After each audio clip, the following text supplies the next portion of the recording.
Having trouble receiving texts on Visible? You're not alone. Visible, operating on Verizon's network, sometimes has SMS and MMS issues. SMS is for basic text messages, while MMS handles pictures and videos. These rely on your phone's settings to connect properly to Visible's network.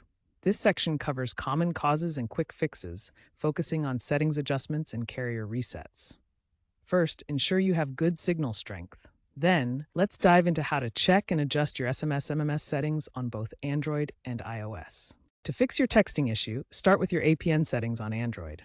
Go to Settings, then Network and Internet, Mobile Network, and Access Point names. Ensure Visible's APN is active and the MMS proxy is set to mms.vtex.com. On iOS, go to Settings, Cellular, Cellular Data Options, and Cellular Network.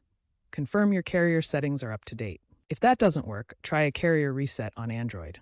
Go to Settings, System, Reset Options, and reset Wi-Fi, Mobile, and Bluetooth. This clears cached data and reconnects to Visible's towers. On iOS, go to Settings, General, transfer a Reset iPhone, Reset, and Reset Network settings. A final tip is to consider switching to Wi-Fi calling as a text fallback.